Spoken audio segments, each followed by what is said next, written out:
খাঁটি ইমানদার নামাজের পাগল হবে, নামাজ কাজা দেবে না। কোনো যুক্তিতে নামাজ থেকে বিরত থাকার কোনো সুযোগ নাই। ও রিকশাওয়ালা ভাই, গরিবের কারণে নামাজ ছেড়ে দেবে না। না, অনেক দিন মজদুর ভাই মনে মনে ভাবে আমি দিন মজদুর, গরিব মানুষ, নামাজের সময় পায় না। না রে মুসলমান, না, কোনো বাহানাতে নামাজ ছেড়ে দেওয়ার কোনো সুযোগ নাই। নবীর সাহাবীর খবর নিয়ে দেখো। আমার নবীর একজন সাহাবী, নাম তার তলহা। তলহা রাদিয়াল্লাহু তাআলা আনহুর খবর নিয়ে দেখো। এ মুসলমান, দুই কান দিয়া শোনো। সাহাবী তলহা ফজরের নামাজে সবার পরে আসে। নামাজ সালাম ফিরাইয়া সবার আগে আগে মসজিদ থেকে বের হয়ে যায়। আসে সবার পরে, বের হয় সবার আগে। নবীর সাহাবায়ে কেরাম আলোচনা করে, গুঞ্জন করে, কি ব্যাপার, তলহা সবার পরে আসে, সবার আগে বিদায় হয়ে যায়। খবরটা নবীর কানেও চলে গেল। আমার নবী সাহাবায়ে কেরামদের বলে, সাহাবীরা, তলহারে আমার সালাম দিয়া কইও, সে যেন আগামী ফজরের নামাজের পরে আমার সাথে দেখা করে যায়।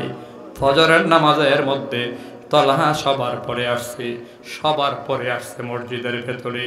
নামাজ পড়া নবীর সাথে দেখা করবে, অপেক্ষা করতে আছে। আমার নবী সালাম ফিরায়া তলহাকে ডাক দেয়, তলহা আমার কাছে আয়। তলহা নবীর কাছে যায়া বসছে। নবী তখন কি জিগায় শোনেন বাবারা।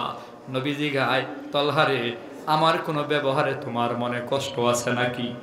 আমার উপরে তোমার কোনো দুঃখ কষ্ট আছে নাকি? আপনার আমার নবী বলে, তলহা,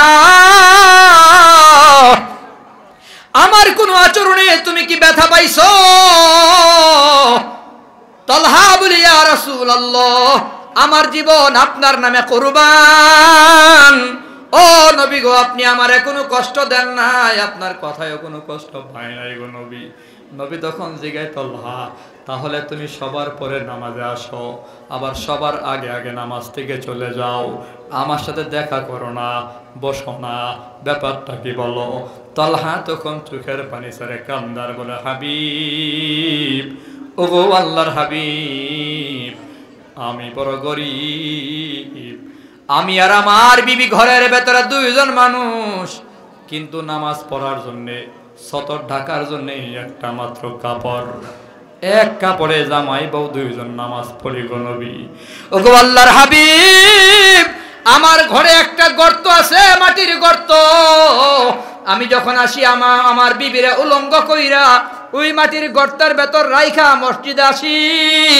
দ্রুত নামাজের সালাম ফিরানোর পর আবার আমি দৌড়ে ঘরের ভেতরে যাই। আমার কাপড়টা বিবিরে দিলে পরে বিবি নামাজ আদায় করে আমি গর্তের ভেতর থাকি গো নবী। এক কাপড়ে আমার সংসার গো নবী।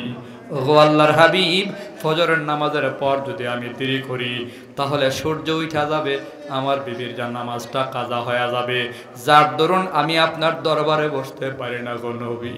তলহা কান্দে, আমার নবীও কান্দে, আমার নবীর চোখ বেয়ে বেয়ে পানি আসে। আমার নবী কান্দে আর কয়, তলহা, এত বড় গরিবী হালাতে থাকার বড় তুমি জামাত ছাড়ো না, নামাজ ছাড়ো না রে তলহা। আল্লাহ তাআলার ফয়সালা হলো, আমার আল্লাহ তোমার এবং তোমার বিবির জন্য জান্নাতের ফয়সালা করে দিয়েছে। মান আকামাস সালাতা ফাকাদ আকামাদ-দ্বীন ওয়া মান তারাকাহা ফাকাদ হাদামাদ-দ্বীন। যে নামাজ কায়েম করলো সে দিন কায়েম করলো, যে নামাজ ছেড়ে দিল সে যেন দিনকে ধ্বংস করে দিল। এই নওজোয়ান যুবক ভাইয়েরা, পায়ে ধরে বলবো, মান তারাকাস সালাতা ফাকাদ কাফার। নবী কই, যে নামাজ ছেড়ে দিল সেজন্য কাফের হয়ে গেল, সেজন্য কাফের হয়ে গেল। পায়ে ধরে বলবো, এক ওয়াক্ত নামাজও বাদ দেওয়া যাবে? বলেন, বাদ দেওয়া যাবে?